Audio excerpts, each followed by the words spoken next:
जैसा कि आपको विदित है, कोविड-19 वैश्विक महामारी के दौरान भारत ही नहीं बल्कि संपूर्ण विश्व की जो ऑफलाइन शिक्षण व्यवस्था है, यानी कक्षा कक्ष की जो शैक्षिक व्यवस्था है, वो प्रभावित हुई है। इसलिए ऑनलाइन शिक्षण व्यवस्था का जो विकल्प है वो निकाला गया है। आज मैं मुकेश कुमार शर्मा, लेक्चरर रसायन विज्ञान, सीनियर 12वीं कक्षा का ठोस अवस्था का जो टॉपिक है पहला ही, उस पर मैं मेरा व्याख्यान देता हूँ।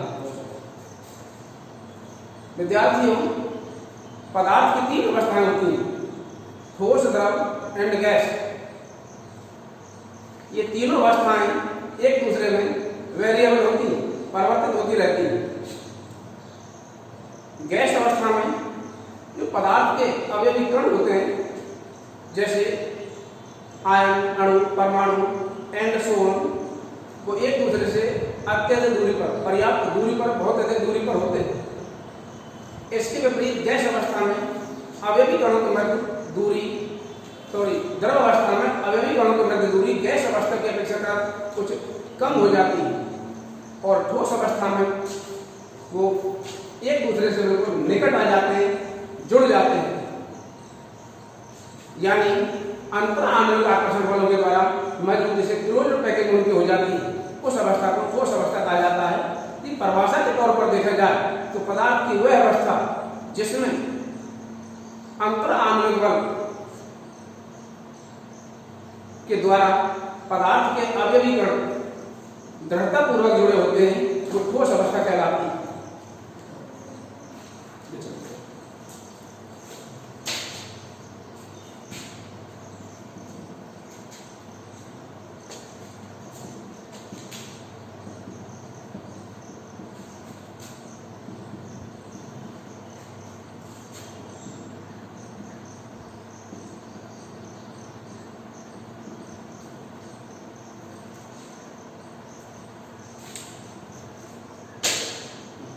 पदार्थ की अवस्था को 2 कारक प्रभावित करते हैं।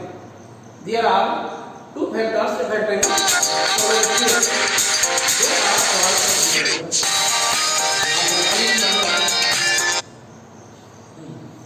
पदार्थ की अवस्था को, ठोस अवस्था को 2 कारक प्रभावित करते हैं। पहला कारक है अंतर आणविक आकर्षण बल।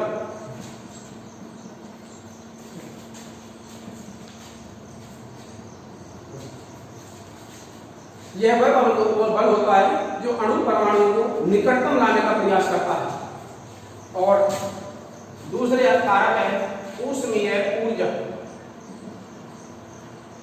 यह अणु परमाणु अवयवी कणों को दूर ले जाने का प्रयास करती है। जैसे जैसे ऊष्मीय ऊर्जा का मान कम होता चला जाता है, अंतर आणविक बलों का मान बढ़ता चला जाता है, और वो अणु परमाणु एक दूसरे के निकट आ जाते हैं और पदार्थ ठोस अवस्था को प्राप्त हो जाता है। ठोस अवस्था के सामान्य लक्षण। पदार्थ ठोस अवस्था के निम्न के सामान्य लक्षण होते हैं। पदार्थ की का आकार, आकृति,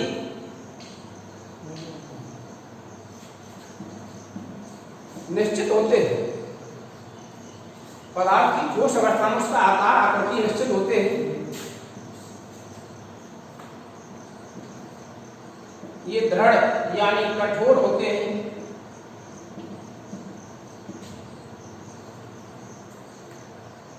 असंपीड्य प्रकृति के होते हैं।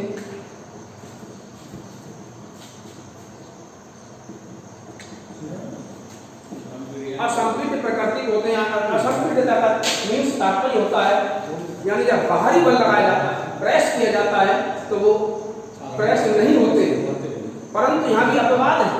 फॉर एग्जाम्पल स्पंज को अपन प्रेस करेंगे तो क्या वो संपीड़ित हो जाता है, क्योंकि उसके जो सूक्ष्म छिद्र होते हैं उनके मध्य एयर भरी हुई होती है। वो प्रेस करने से एयर बाहर निकल जाती है, परंतु अपवाद की स्थिति देखी नहीं जाती। नॉर्मल जो एवरेज नियम है, सामान्य नियमों को देखा जाता है, असंपीड़ित प्रकृति के होते हैं।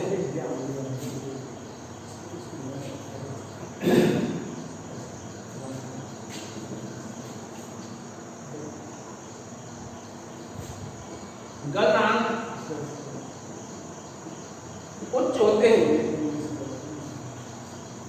गलनांक का मतलब है पदार्थ जो ठोस से द्रव अवस्था में आता है, तो जिस ताप पर वो पिघलता है वो गलनांक कहलाता है, और वो प्रक्रिया ठोस का गलन कहलाती है।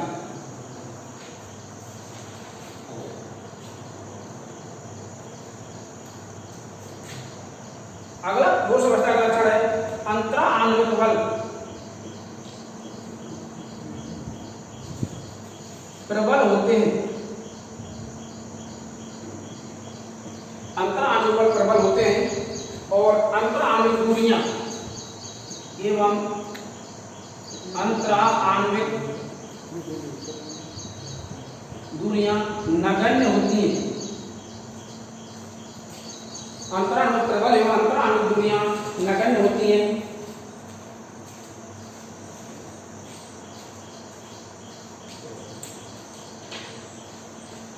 ठोसों का घनत्व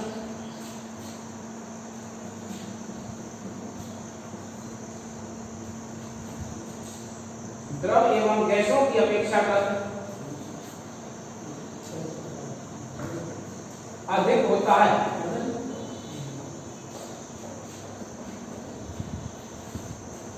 और इनमें विसरण की प्रवृत्ति नगण्य पाई जाती है।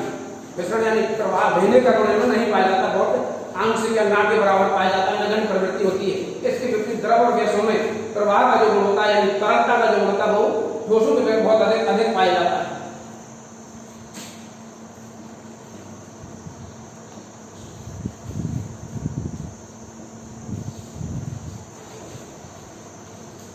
इस प्रकार पदार्थ की अवस्थाएं ठोस, द्रव, गैस और ठोस अवस्था के सामान्य लक्षण होते हैं। आगे देखते हैं हम ठोसों का वर्गीकरण, क्लासिफिकेशन किस प्रकार से किया गया है।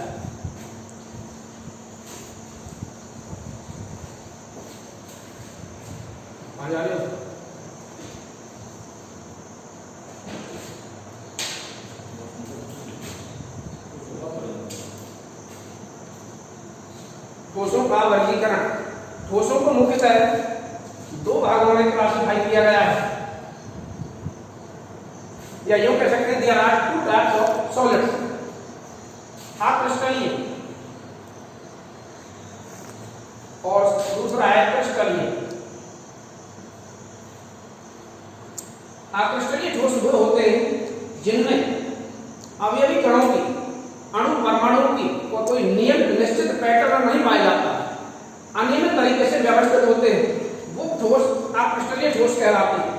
इसके विपरीत क्रिस्टलीय ठोस जो होते हैं उनमें अवयवी कणों की, अणु परमाणु आयनों की एक नियमित, एक निश्चित ज्यामितीय पैटर्न पाया जाता है, उनको क्रिस्टलीय ठोस के नाम से जाना जाता है। अक्रिस्टलीय ठोस होते हैं ये क्रिस्टलीय ठोस होते हैं ये पुनः 4 प्रकार के होते हैं।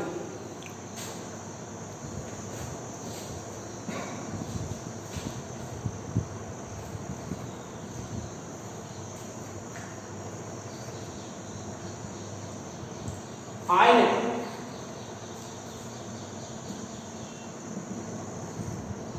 सहसंयोजी, आणविक,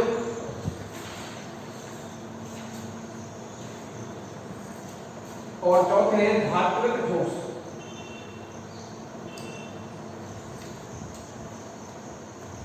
आणविक ठोस पुनः 3 प्रकार के होते हैं।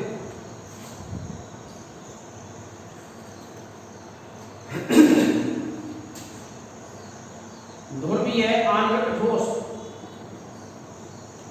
अध्रुवीय आणविक ठोस, और तीसरा हाइड्रोजन आबंधित ठोस। एक बार पुनः ठोस अवस्था का जो वर्गीकरण होते किया है वो 2 प्रकार से, अक्रिस्टलीय और क्रिस्टलीय ठोस। अक्रिस्टलीय ठोस वो होते हैं जिनमें अणु परमाणु आयनों की कोई निश्चित ज्यामितीय पैटर्न व्यवस्था नहीं पाई जाती है, अवयवी कण अनियमित व्यवस्था में व्यवस्थित रहते हैं। इसके विपरीत क्रिस्टलीय ठोसों में अवयवी कण, अणु परमाणु एक नियमित निश्चित पैटर्न में व्यवस्थित होते हैं, वो क्रिस्टलीय ठोस कहलाते हैं। क्रिस्टलीय ठोसों को पुनः 4 भागों में क्लासिफाई किया गया है, वर्गीकृत किया गया है। आयनिक, सहसंयोजी, आणविक और धात्विक ठोस। आणविक ठोस पुनः तीन प्रकार के होते हैं, ध्रुवीय आणविक ठोस, अध्रुवीय आणविक ठोस और हाइड्रोजन आवंटित आणविक ठोस। अब हम पुनः अक्रिस्टलीय ठोसों के लक्षणों के बारे में अध्ययन करते हैं।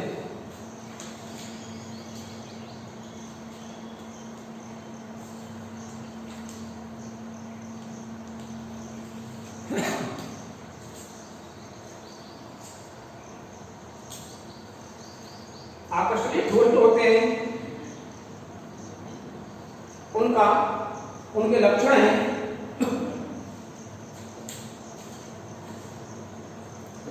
आकृति,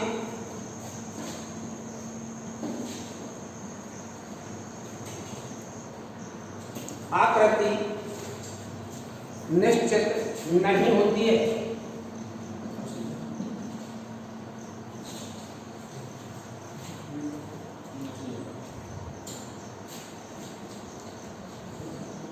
गलनांक अनिश्चित होता है,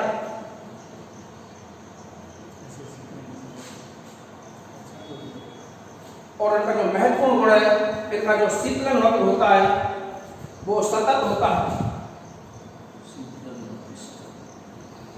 शीतलन वक्र सतत होता है। शीतलन वक्र सतत होने से भिन्न होता है, जैसे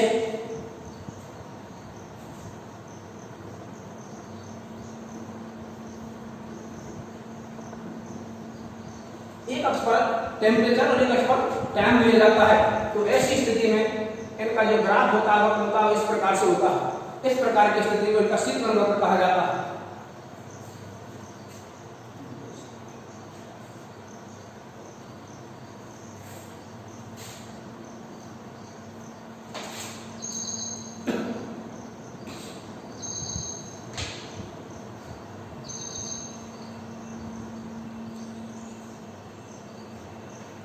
ये चौथा गुण भी बहुत महत्वपूर्ण है, ये समदैशिक प्रकृति के होते हैं।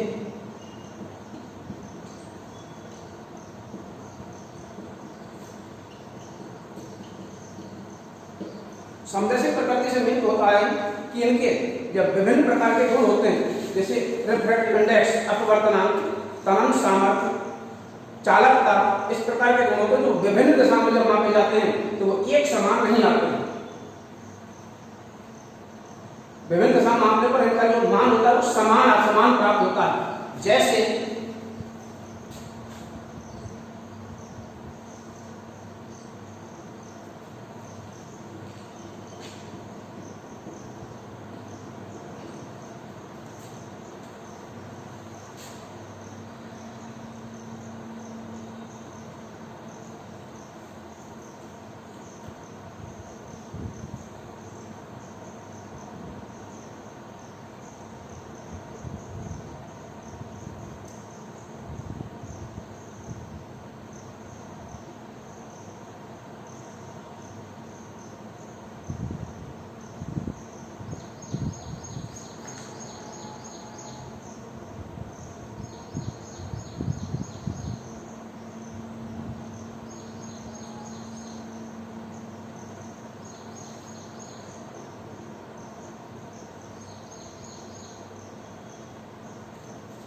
इस प्रकार की स्थिति को समदैशिकता, विषमदैशिकता, जो कि क्रिस्टलीय ठोसों पाई जाती है, विषमदैशिक प्रवृत्ति। यहाँ हम देख रहे हैं कि ए और बी जो स्थिति है इसमें विशेष प्रकार के कण, उस जो किरण जो दर्शाई गई ए बी करके उसके दोनों तरफ विशेष प्रकार के कण हैं, जबकि सी और डी के अंतर्गत इस प्रकार की स्थिति है वो नहीं, थोड़ा हट करके आती है उसमें।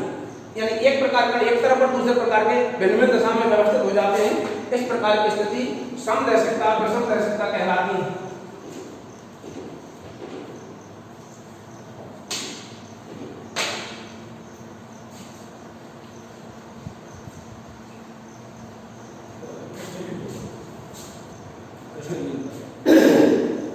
आप देखते हैं क्रिस्टलीय ठोसों के जो लक्षण होते हैं वो सेम इनसे एकदम विपरीत होते हैं। क्रिस्टलीय ठोसों के जो लक्षण अभी हमने अध्ययन किया है, पढ़ा है, उनके विपरीत लक्षण होते हैं क्रिस्टलीय ठोसों के। इनका आकार निश्चित होता है, आकृति निश्चित होती है।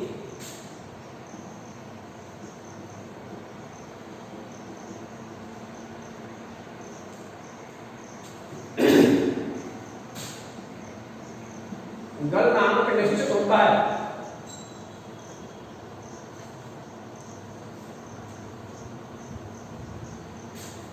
इनका शीतलन मात्र असतत होता है। असतत होने से मीन्स है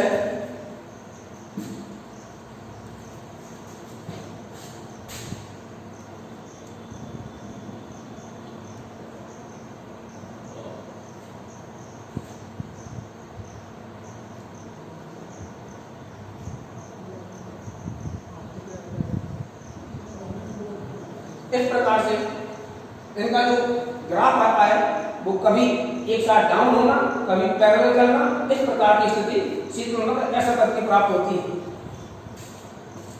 और चौथा इनका जो ये विषम दैशिक होते हैं, इस प्रकार से ये क्रिस्टलीय और अक्रिस्टलीय ठोसों के जो गुण हैं,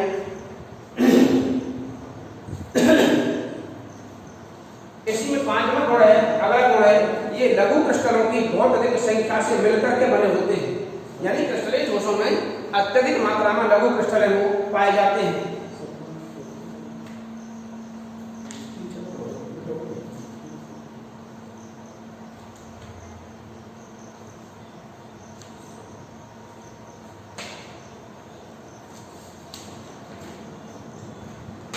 अब जो क्रिस्टलीय ठोस हैं उनके प्रकारों पर हम विवेचना करके उन पर ध्यान देते हैं।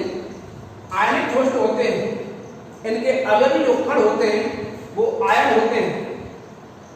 आयन यानी पॉजिटिव और नेगेटिव आयन से मिलकर के बने होते हैं। इनमें प्रबल अंतर आणविक आकर्षण बल को पाया जाता है, क्योंकि जो साइंस का एक सर्वमान्य नियम है कि विपरीत आवेशों में आकर्षण की प्रवृत्ति वो पाई जाती है। तो इनके प्लस माइनस के होने के कारण और एक क्लोज पैकेज इनकी हो जाती है, जैसे NaCl, KCl, MgCl2 आयनों से मिलकर बने होते हैं, जो कि प्लस और माइनस यानी धनात्मक ऋणात्मक प्रकार के होते हैं। ठोस अवस्था में विद्युत के को चालक होते हैं, परंतु द्रव अवस्था में या गलित अवस्था में सुचालक होते हैं। ये ठोस अवस्था में विद्युत के कुचालक होते हैं और द्रव अवस्था या गलित अवस्था में विद्युत के सुचालक होते हैं, क्योंकि ठोस अवस्था में मुक्त आयन वो नहीं पाए जाते, जबकि जब लिक्विड में घोल दिया जाता है, जब गलत अवस्था हो जाती है तो आयन गति करने के लिए फ्री हो जाते हैं, स्वतंत्र हो जाते हैं और वो विद्युत का चालन करने लगते हैं। ये अत्यधिक कठोर होते हैं और गलनांक उच्च होते हैं।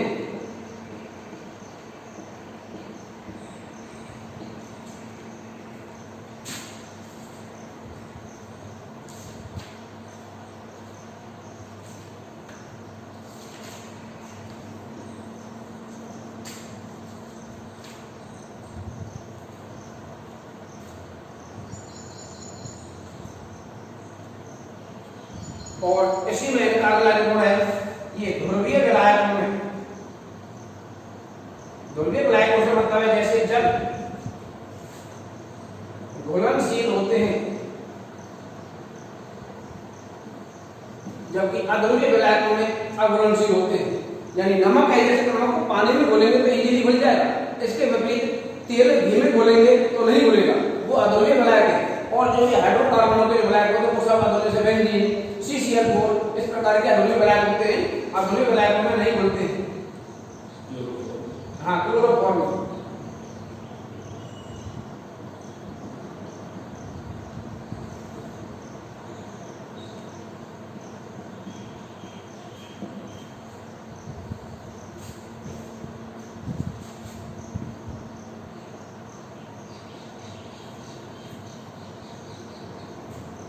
उसके बाद दूसरे क्रिस्टलीय ठोस है, इनके यहाँ पर एग्जाम्पल है NaCl, KCl, MgCl2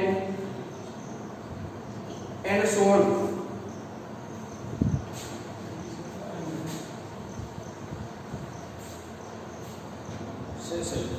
दूसरे ठोस है सहसंयोजी ठोस,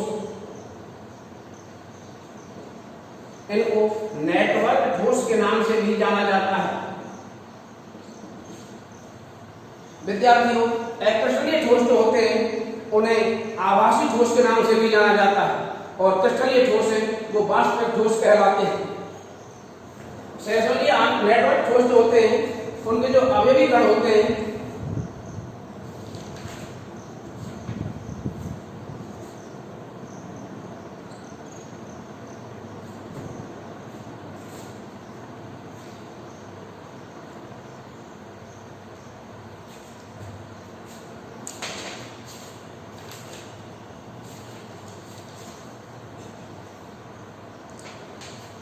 उनके अवयवी कण होते हैं वो परमाणु होते हैं। अवयवी कण यानी परमाणु से मिलकर के बने हुए होते हैं।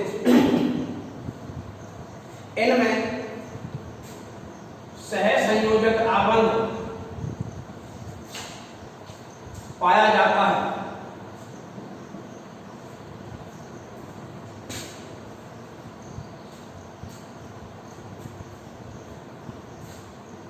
ये विद्युत के कुचालक होते हैं, परंतु यहां पर बात है कार्बन की जो क्रिस्टलीय ठोस में कार्बन की ग्रेफाइट जो अवस्था होती है वो विद्युत की सुचालक होती है। हीरा, ग्रेफाइट, टोरलिन ये कार्बन के ठोस क्रिस्टल रूप होते हैं, उनमें ग्रेफाइट विद्युत का सुचालक होता है, क्योंकि उसमें जो कार्बन के 4 संयोजी इलेक्ट्रॉन होते हैं बाह्यतम कोश के, उनमें से 3 बंध बनाने में प्रयुक्त होते हैं और चतुर्थ संयोजी इलेक्ट्रॉन मुक्त रह जाता है, जिसके कारण ग्रेफाइट विद्युत का सुचालक होता है।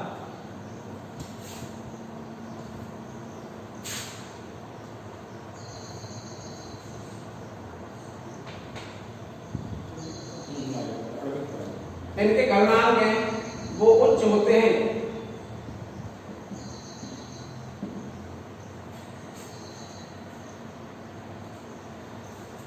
भौतिक प्रकृति में ये ठोस भी कठोर होते हैं।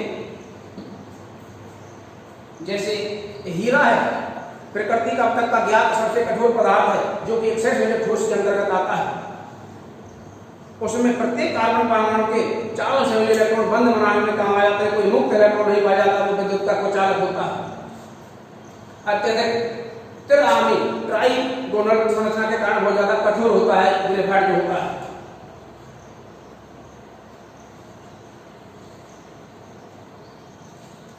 इनके एग्जाम्पल हैं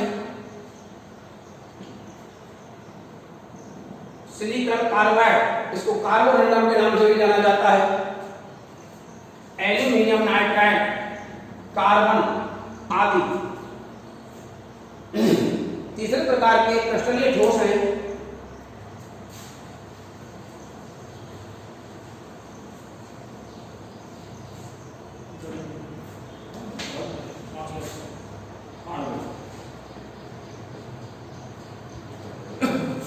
आणविक ठोस। इनके जो अवयवी कण होते हैं वो सदैव हमेशा ही अणु होते हैं, इसलिए इनको आणविक ठोस की संज्ञा दी गई है। और इनके जो प्रकार उनमें पहला प्रकार है ध्रुवीय आणविक ठोस।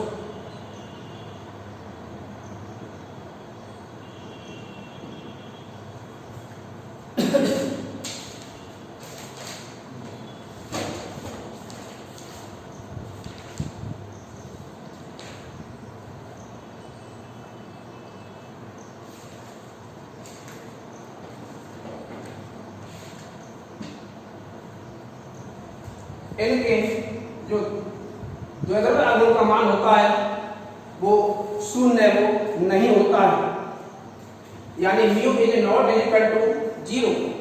इस प्रकार के आणविक ठोस में द्विध्रुव आघूर्ण का मान शून्य होता है, वो ध्रुवीय आणविक ठोस के नाम से जाने जाते हैं। इनमें द्विध्रुव अन्योन्य क्रियाएं पाई जाती हैं।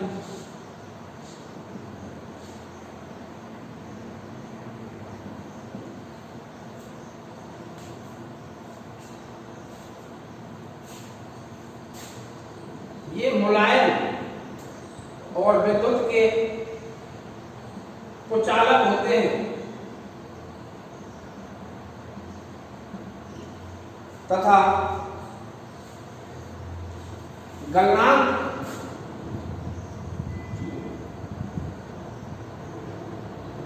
के जो मान होते हैं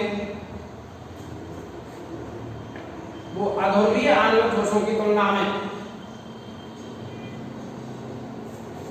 गलनांक के मान अध्रुवीय आणविक ठोसों की तुलना में अधिक होते हैं। जैसे HCl, C6H6, हाँ, CHCl3 आदि। दूसरे ठोस है इसी के अंतर्गत। अब इसमें अध्रुवीय 3 कैटेगरी है। दूसरे ठोस है आणविक ठोसों के अंतर्गत अध्रुवीय आणविक ठोस,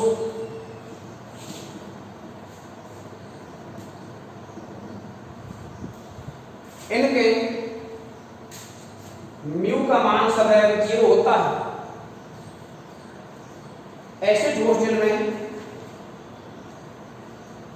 द्विध्रुव आघूर्ण या म्यू का मान सदैव 0 होता है वो अध्रुवीय आणविक ठोस के नाम से जाने जाते हैं। इनके मध्य जो प्रक्षेपण बल पाए जाते हैं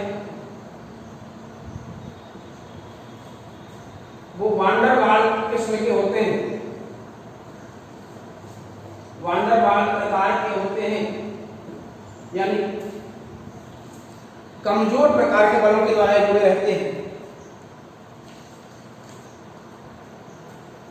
ये ठोस भी विद्युत के कुचालक होते हैं।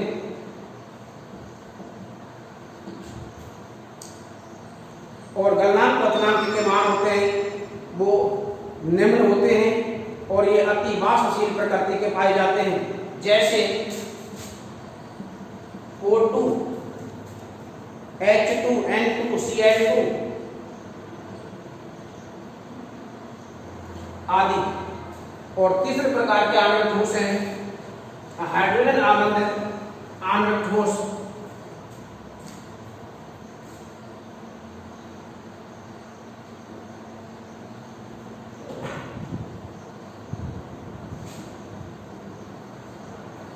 इनके अंतर्गत मुख्यतः हाइड्रोजन बंध पाए जाते हैं और ये प्रबल और कमजोर विद्युत ऋणात्मक अणुओं के परमाणुओं के मध्य में पाए जाते हैं। जैसे HCl, HF, H2, इनमें एक विशेष प्रकार का हाइड्रोजन बंध जिसे सेतु बंध के नाम से जाना जाता है वो पाया जाता है, जिसके कारण ये बहुत ज्यादा पावरफुल बंध होता है, स्ट्रॉन्ग प्रकृति का बंध पाया जाता है। ये ध्रुवीय सशुल्क बंधयुक्त ठोस होते हैं जैसे H2, HF, HCl इस प्रकार के आदि। और ये ठोस भी विद्युत के कुचालक होते हैं।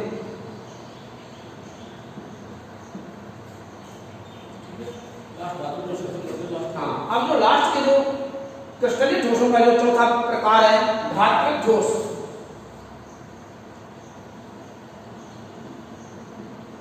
विद्यार्थियों, जैसा नाम से परिचित है ये मुख्यतः धातु में होती हैं।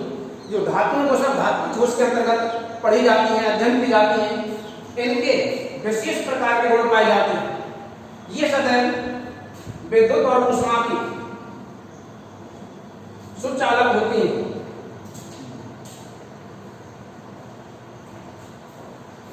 गलनांक के जो मान है वो बहुत उच्च होते हैं, तीव्र होते हैं। इनमें विशिष्ट गुण पाया जाता है, जैसे कहते हैं प्रत्यास्थता, आघात वर्धनीयता। ये आघात वर्धनीय होते हैं, अर्थात जब हथौड़े से पीटा जाता है तो शीट की तरह चंद्र के समान फैलते हुए चले जाते हैं। ये तन्य होते हैं, इनके तार खींचे जा सकते हैं, जैसे लोहा, सोना, चांदी इनके तार होते हैं। इस प्रकार का तन्यता का गुण में पाया जाता है। और उदाहरण है जैसे Fe, Au, Ag, और कॉपर और जो भी धातु तत्व हैं उन सब के मध्य धातु के बंध पाए जाते हैं। विद्यार्थियों आज हम इतना ही पर्याप्त है। आगे शेष जो भाग है उस पर अगले दिन विचार करेंगे। धन्यवाद।